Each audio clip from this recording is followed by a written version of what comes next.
एक नवजात शिशु को देखिए, मतलब वो अपना सिर तक खुद नहीं संभाल सकता है ना? हाँ बिल्कुल, असहाय होता है वो। एकदम।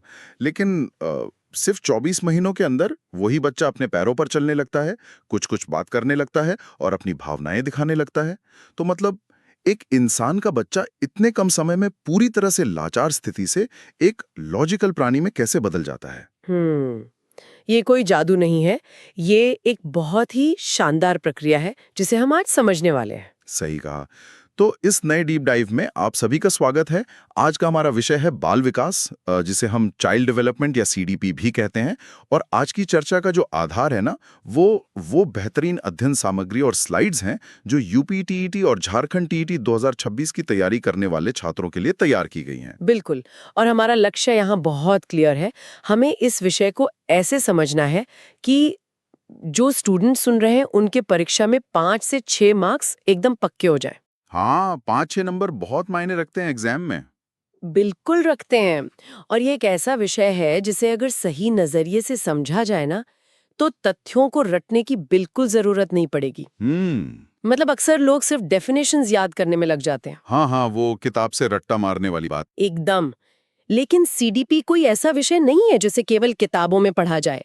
ये तो वो विज्ञान है जो हमारे घरों में हमारे सामने हर दिन हो रहा है। शुरुआत में ही ना एक बहुत बड़ी गलतफहमी दूर करना जरूरी है। अक्सर लोगों को लगता है कि बाल विकास का मतलब सिर्फ बच्चे के शरीर का बढ़ना है। मतलब जैसे लंबाई बढ़ना या वजन बढ़ना। हाँ, वही। लेकिन साइकोलॉजी के हिसाब से ये केवल शारीरिक वृद्धि नहीं है।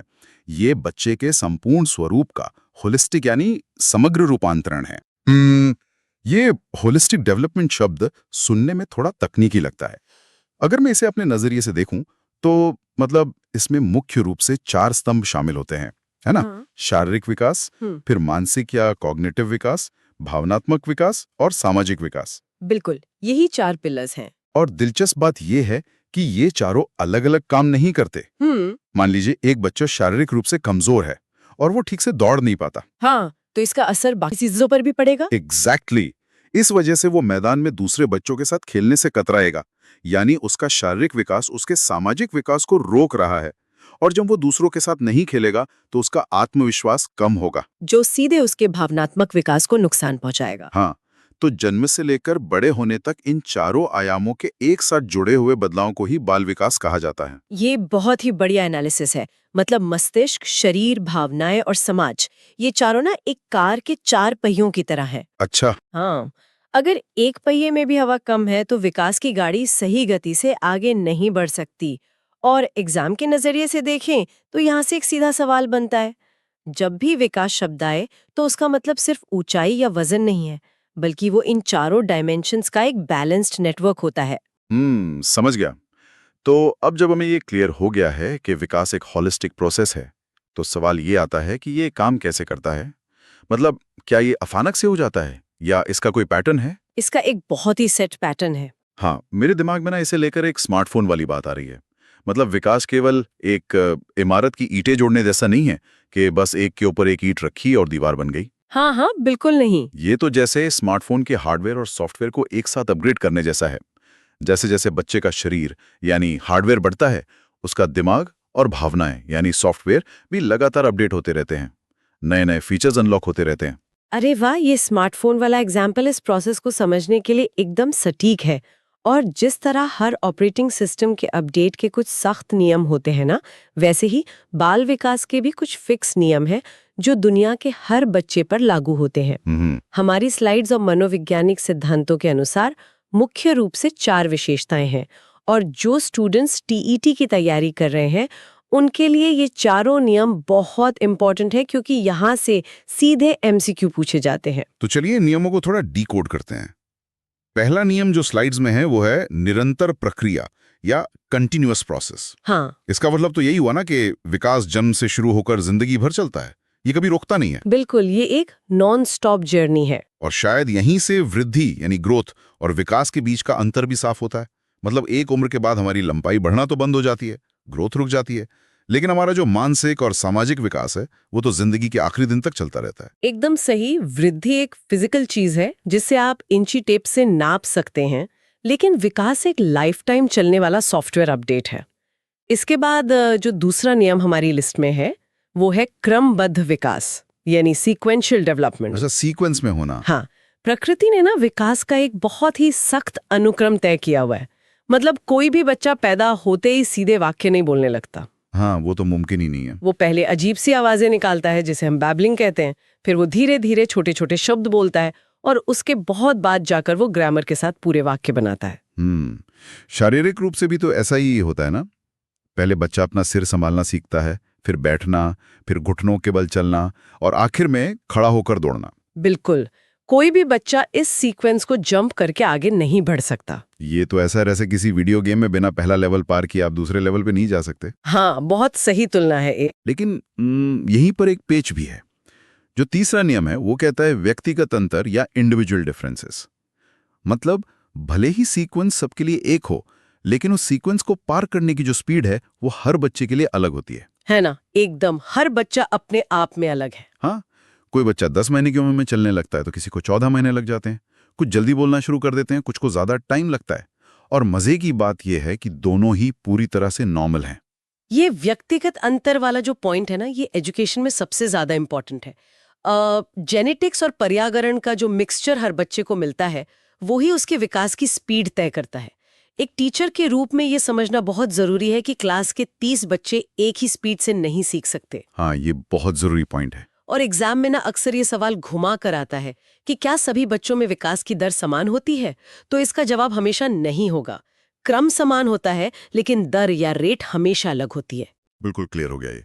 हाँ। अब चौथी नियम पर आते हैं और यहाँ ना मुझे थोड़ा सा डाउट है, इसलिए मैं आपसे पूछना चाहूंगा। हाँ, पूछिए। ये नियम है सामान्य से विशेष, यानी जनरल टू स्पेसिफिक। कहा जाता है कि पहले शरीर की सामान्य हरकतें होती हैं और फिर विशिष्ट कौशल आते हैं।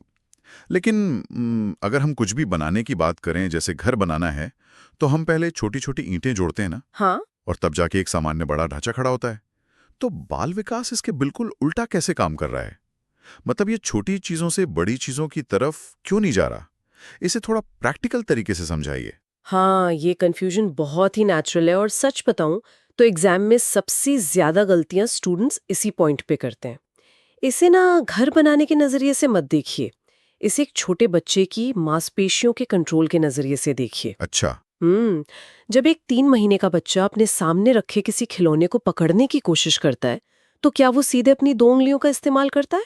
नहीं, वो तो पूरा हाथ मारता है। बिल्कुल, उसका अपने शरीर पर कोई सूक्ष्म कंट्रोल नहीं होता। वो अपने पूरे हाथ, कंधे और यहाँ तक कि अपने पूरे धड़ को उस खिलौने की तरफ धकेलता है। वो पूरी तरह से अनाड़ीपन से भरा होता है। ये पूरे शरीर का एक साथ इस्तेमाल करना ना एक सामान्य या जनरल हरकत है। ओह, तो इसका मतलब है कि शुरुआत में बच्चा किसी एक खास अंग पे फोकस नहीं कर पाता, उसका पूरा शरीर एक साथ रिएक्ट करता है। एग्जैक्टली। और फिर धीरे धीरे नर्वस सिस्टम का विकास होता है, न्यूरॉन्स बेहतर तरीके से जुड़ते हैं। कुछ महीनों बाद वही बच्चा पूरे शरीर को फेंकने के बजाय सिर्फ अपनी बाह बढ़ाता है। फिर वो अपनी हथेली से चीजों को पकड़ना सीखता है। और जब वो लगभग 1 साल का हो जाता है तब जाकर वो अपने अंगूठे और तर्जनी उंगली का बहुत ही परफेक्शन से इस्तेमाल करके जमीन पर पड़ी एक छोटी सी मटर या मोती को उठा सकता है। उंगलियों का ये जो इस्तेमाल है ना, ये एक विशिष्ट या स्पेसिफिक स्किल है जिसे पिंसर ग्रास्प कहते हैं। अरे वाह। तो विकास हमेशा बड़ी, बेतरतीब और सामान्य हरकतों से शुरू होकर छोटी, सटीक और विशिष्ट हरकतों की ओर बढ़ता है। ये तो बहुत अच्छे से समझ आ गया शारीरिक विकास के लिए। पर क्या ये नियम हमारी भावनाओं पर भी लागू होता है? 100% लागू होता है। जब एक बच्चा पैदा होता है तो उसके पास फीलिंग्स को दिखाने का सिर्फ एक सामान्य तरीका होता है और वो है रोना। हाँ, बात बात पे रोना। बिल्कुल, उसे भूख लगी हो, दर्द हो या उसे डर लग रहा हो, वो सिर्फ रोता है। लेकिन जैसे जैसे वो बड़ा होता है उसकी भावनाएं विशिष्ट या स्पेसिफिक होने लगती हैं। वो गुस्से के लिए अलग तरह से रिएक्ट करता है, निराशा के लिए अलग और खुशी के लिए अलग। तो यहाँ भी हम सामान्य से विशेष की ओर ही जा रहे हैं। ये सच में एक आहा मोमेंट है। चीजों को इस तरह से जोड़ने पर तो ये हमेशा के लिए याद हो जाएंगी। तो अब तक हमने विकास के 4 मेन रूल समझ लिए: निरंतरता, क्रमबद्धता, व्यक्तिगत अंतर और सामान्य से विशेष।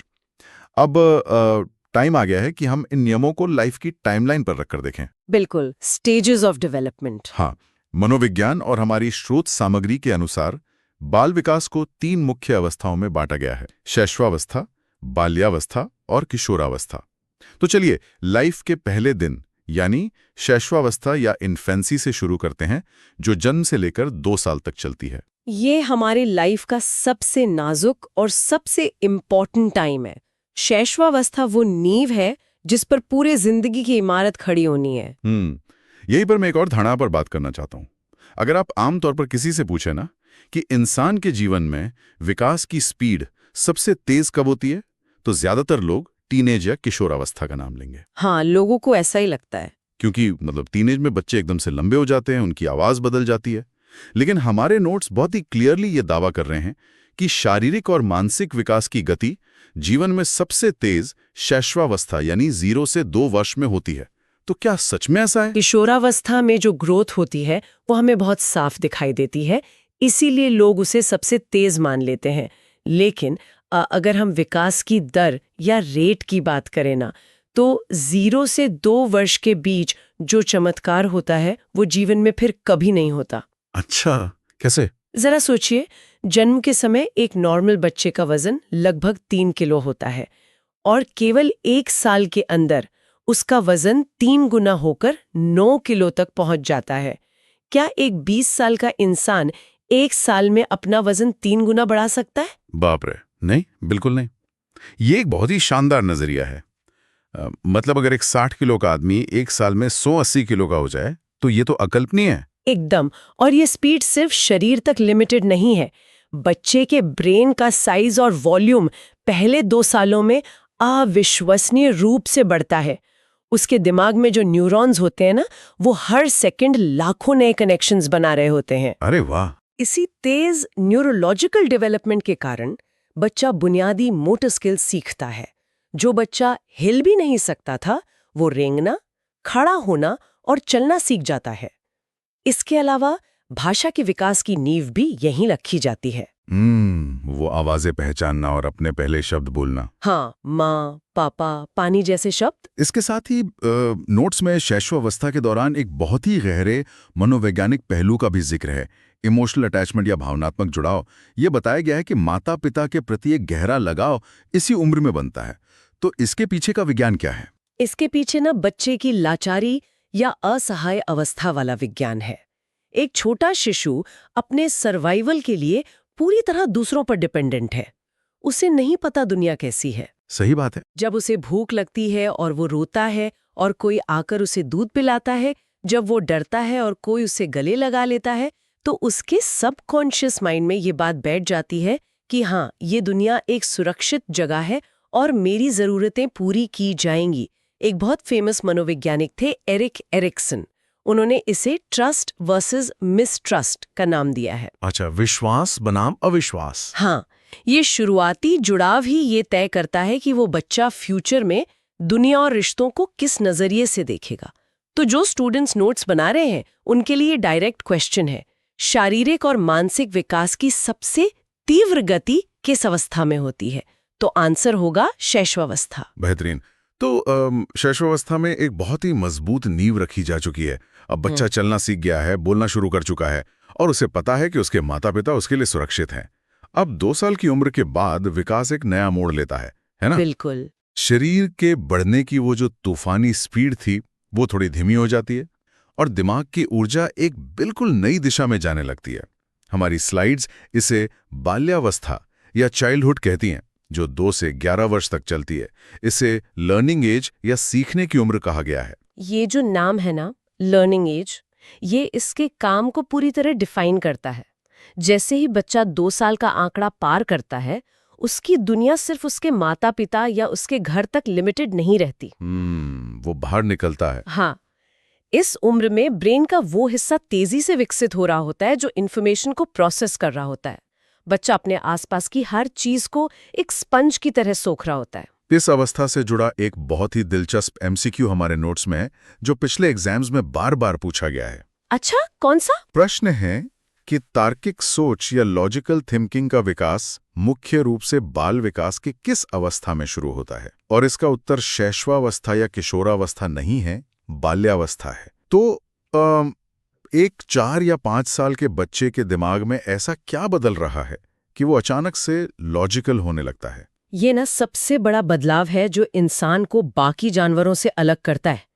शैशवावस्था में बच्चा चीजों को सिर्फ देखता है और मान लेता है। उसे लगता है पूरी दुनिया उसी के इर्द गिर्द घूम रही है। हाँ, सेंटर ऑफ अट्रैक्शन। लेकिन बाल्यावस्था में दिमाग कॉज एंड इफेक्ट यानी कारण और प्रभाव के बीच कनेक्शन बनाना शुरू कर देता है। बच्चा अब सिर्फ ये नहीं देखता कि आसमान नीला है, वो ये पूछना शुरू करता है कि आसमान नीला क्यों है, बारिश क्यों होती है, हाँ, सूरज रात में कहाँ चला जाता है। ये जो क्यों वाला दौर है ना, ये माता पिता को भले ही थका दे, लेकिन ये एक बहुत बड़ा कॉग्निटिव माइलस्टोन है। इसका सीधा मतलब है कि बच्चा अब जादुई दुनिया से बाहर निकलकर तर्क की दुनिया में कदम रख रहा है। और शायद यही वजह कि इस उम्र में भाषा का विकास भी बहुत तेजी से होता है, क्योंकि मतलब जब दिमाग में इतने सारे क्यों और कैसे चल रहे होंगे तो उन्हें पूछने के लिए शब्दों की जरूरत तो पड़ेगी ना। एकदम सही पकड़ा आपने। तर्क और भाषा हमेशा एक साथ चलते हैं। इसके अलावा एक और बहुत बड़ा चेंज बाल्यावस्था में आता है, और वो है सोशल स्किल्स या सामाजिक कौशल का निर्माण। वो कैसे? शैशवावस्था में बच्चा अकेले खेलता है, जिसे हम पैरेलल प्ले कहते हैं। अगर दो छोटे बच्चे एक कमरे में हैं ना, तो वो एक दूसरे के साथ नहीं बल्कि अपने अपने खिलौनों के साथ खेलेंगे। हाँ, मैंने नोटिस किया है ये। लेकिन बाल्यावस्था में बच्चा दूसरों के साथ मिलकर खेलना शुरू करता है। वो अपने खिलौने शेयर करना सीखता है। उसे समझ आने लगता है कि खेल के कुछ रूल्स होते हैं, और अगर वो बेईमानी करेगा या नियम तोड़ेगा तो दूसरे बच्चे उसके साथ नहीं खेलेंगे। ये तो मतलब एक तरह से समाज की एक छोटी सी ट्रेनिंग हो गई, जहां बच्चे सीखते हैं कि दुनिया में आप अकेले अपनी मनमर्जी से नहीं रह सकते, आपको दूसरों के साथ तालमेल बिठाना ही होगा। बिल्कुल, वो खेल का मैदान उनके लिए एक मिनी सोसाइटी होता है। इसलिए एग्जाम पॉइंट ऑफ व्यू से एक बहुत ही स्पष्ट ट्रिक मैं बता दूं स्टूडेंट्स को। यदि प्रश्न में लॉजिकल थिंकिंग, लर्निंग एज या सोशल स्किल्स वर्ड है, तो उसका सीधा कनेक्शन बाल्यावस्था से है, यानी 2 से 11 साल। बहुत बढ़िया। अब हम लाइफ की उस स्टेज की ओर बढ़ते हैं जो सबसे ज्यादा चर्चित है, सबसे ज्यादा रहस्यमयी है, और शायद माता पिता के लिए सबसे ज्यादा टेंशन वाली भी है। किशोरावस्था। हाँ, 11 साल की उम्र तक बच्चे ने तर्क करना सीख लिया, वो समाज के नियम समझने लगा, लेकिन अब वो इसी तर्क का इस्तेमाल दुनिया में अपनी खुद की एक अलग जगह खोजने के लिए करता है। हमारी सामग्री में इस अवस्था को किशोरावस्था या एडोलेसेंस कहा गया है, जो 11 से 18 साल तक है। सही है। नोट्स में ना इसके लिए बहुत ही भारी भरकम और नाटकीय शब्दों का इस्तेमाल किया गया है। इसे संक्रमण काल या ट्रांजिशन पीरियड कहा गया है, और तूफान की अवस्था यानी स्टॉर्म एंड स्ट्रेस भी कहा गया है। इतने ड्रामा वाले शब्द क्यों? क्योंकि इस अवस्था में जो बदलाव होते हैं ना, वो सच में किसी तूफान से कम नहीं होते। इसकी शुरुआत बायोलॉजी से होती है। इस उम्र में प्यूबर्टी हिट करती है। शरीर में हार्मोनल बदलाव एकदम ज्वालामुखी की तरह फटते हैं। शारीरिक रूप से बच्चा अचानक एक अडल्ट जैसा दिखने लगता है। हाँ, वो अचानक से हाइट बढ़ जाना। बिल्कुल, लेकिन जो असली तूफान है वो दिमाग के अंदर चल रहा होता है। किशोरावस्था में ब्रेन का जो प्री फ्रंटल कॉर्टेक्स होता है, जो लॉजिकल डिसीजन लेता है, उसकी तुलना में एमिग्डाला जो भावनाओं को कंट्रोल करता है, वो कहीं ज्यादा तेजी से एक्टिव होता है। अच्छा, इसका मतलब है कि उनका इमोशनल दिमाग उनके लॉजिकल दिमाग पर भारी पड़ता है। एकदम सही। इसलिए इस उम्र में फीलिंग्स इतनी ज्यादा इंटेंस और बेकाबू होती हैं। वो एक पल में बहुत खुश होते हैं और अगले ही पल उन्हें लगता है कि दुनिया बहुत बुरी है। अपने इम्पल्सेस पर उनका कंट्रोल बहुत कम होता है। इस बायोलॉजी के साथ साथ नोट्स में एक साइकोलॉजिकल वर्ड भी जोड़ा गया है, पहचान का संकट या आइडेंटिटी क्राइसिस। ये आइडेंटिटी क्राइसिस क्या चीज है? देखिए, बचपन तक ना एक बच्चे की पहचान पूरी तरह से उसके माता पिता पर डिपेंड करती है। मैं इनका बेटा हूँ या मैं फलां स्कूल में पढ़ता हूँ। हाँ। लेकिन जैसे ही बच्चा किशोरावस्था में कदम रखता है, उसका दिमाग उसे अपने परिवार से अलग एक इंडिपेंडेंट पहचान बनाने के लिए पुश करता है। वो खुद से सवाल पूछने लगता है कि मेरे माता पिता की छाया से अलग मैं कौन हूँ, मुझे क्या पसंद है, मेरे दोस्त कौन है, मेरा करियर क्या होगा। तो एक तरह से उनका विद्रोही होना या माता पिता की बातों का उल्टा करना कोई बुरी बात नहीं है। मतलब ये उनकी अपनी पहचान बनाने की एक मनोवैज्ञानिक जरूरत है। बिल्कुल, ये समाज से अलग होने की कोशिश नहीं है, बल्कि समाज में अपनी खुद की एक जगह बनाने की कोशिश है। वो अपने परिवार से हटकर अपने दोस्तों के ग्रुप में, जिसे हम पेयर ग्रुप कहते हैं, ज्यादा एक्सेप्टेंस ढूंढते हैं। ये एक बच्चा होने और एक वयस्क होने के बीच का पुल है। इसी वजह से इसे संक्रमण काल या ट्रांजिशन पीरियड कहा जाता है। हाँ, और क्योंकि ये खोज बहुत ही कंफ्यूजिंग होती है, इसलिए इसे आइडेंटिटी क्राइसिस कहा गया है। एग्जाम में सबसे ज्यादा पूछा जाने वाला कीवर्ड है। कैंडिडेट्स ध्यान दें, अगर क्वेश्चन में आइडेंटिटी क्राइसिस, पहचान का संकट, संक्रमण काल या तूफान की अवस्था पूछा जाए तो उसका डायरेक्ट लिंक किशोरावस्था से है। तो हमने बाल विकास के नियमों और उसकी तीनों अवस्थाओं के पीछे की साइकोलॉजी को बहुत ही गहराई से समझ लिया है। ये सच में केवल एग्जाम की तैयारी नहीं थी, बल्कि ह्यूमन माइंड की एक जर्नी थी। लेकिन चूंकि जो स्टूडेंट्स हमें सुन रहे हैं, उनका एक बड़ा लक्ष्य एग्जाम में बेहतरीन मार्क्स लाना भी है, तो अब इस सारे ज्ञान को समेटने का टाइम आ गया है। बिल्कुल, एक क्विक रिवीजन बहुत जरूरी है। स्रोत सामग्री के एंड में एक बहुत ही स्पष्ट टीईटी एग्जाम ब्लूप्रिंट दिया गया है। तो अगर हमें इस पूरे एनालिसिस को एग्जाम के मैच द कॉलम या मैचिंग वाले सवालों के लिए डिकोड करना हो, तो वो कैसे होगा? आप प्लीज इसे समराइज करें। हाँ, इस ब्लूप्रिंट को ना कैंडिडेट्स अपने दिमाग में एक पिक्चर की तरह छाप लें। ये एग्जाम में बहुत टाइम बचाएगा। तो चलिए इसे तेजी से रिवाइज करते हैं। हाँ, पहली अवस्था है शैशवावस्था, 0 से 2 वर्ष। इसका सीधा कनेक्शन है फास्टेस्ट ग्रोथ से, यानी शारीरिक और मानसिक विकास की सबसे तेज गति। याद रहेगा। दूसरी अवस्था है बाल्यावस्था, 2 से 11 वर्ष। इसके कीवर्ड्स हैं लॉजिकल थिंकिंग, तर्क की शुरुआत, भाषा कौशल और लर्निंग एज। ठीक है। और तीसरी अवस्था है किशोरावस्था, 11 से 18 वर्ष। इसका सबसे बड़ा कीवर्ड है आइडेंटिटी क्राइसिस, यानी स्वयं की पहचान का संकट और ट्रांजिशन पीरियड या तूफान की अवस्था। वाह, ये ब्लूप्रिंट सच में उन 5-6 अंकों की मास्टर की है। तो आज की इस चर्चा का निष्कर्ष यही है कि बाल विकास कोई रुकी हुई चीज नहीं है। ये एक निरंतर, क्रमबद्ध और सामान्य से विशेष की ओर जाने वाली एक अमेजिंग जर्नी है। बिल्कुल। तो जो भी छात्र यूपी टीईटी या झारखंड टीईटी 2026 में बैठ रहे हैं और सीडीपी में 30 में से 30 का टारगेट लेकर चल रहे हैं, उनके लिए स्लाइड्स में एक बहुत ही बढ़िया सुझाव है। अपनी तैयारी को और मजबूत करने के लिए आप YouTube पर ऐतिहासिक नॉलेज चैनल से जुड़ सकते हैं और उसे सब्सक्राइब कर सकते हैं। यह आपको एकदम एग्जाम के पैटर्न के हिसाब से सही गाइडेंस देगा। हाँ, एक सही डायरेक्शन और कॉन्सेप्ट्स की क्लियर समझ ना एग्जाम के प्रेशर को पूरी तरह खत्म कर देती है। एकदम सही। तो आज का हमारा ये डीप डाइव अब अपने अंतिम पड़ाव पर है, लेकिन जाने से पहले मैं एक ऐसा थॉट छोड़ना चाहता हूं जिस पर विचार करना बहुत दिलचस्प होगा। बताइए। हमने स्टार्टिंग में कहा था कि साइकोलॉजी के हिसाब से बाल विकास जिंदगी भर चलने वाली एक प्रोसेस है, ये कभी नहीं रुकती। हाँ, कंटिन्यूअस प्रोसेस है।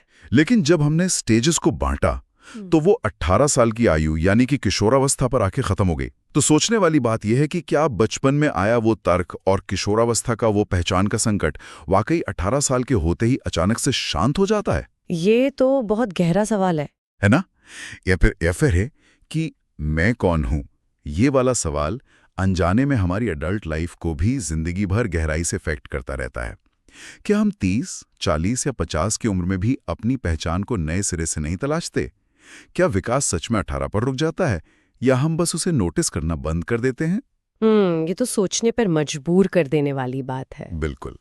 ये एक ऐसा सवाल है जिस पर हम सभी को बहुत गहराई से सोचने की जरूरत है। आज के इस बेहतरीन डीप ड्राइव में शामिल होने के लिए और कॉन्सेप्ट्स को इतने अच्छे से समझाने के लिए बहुत बहुत धन्यवाद। मुझे भी बहुत मजा आया, धन्यवाद।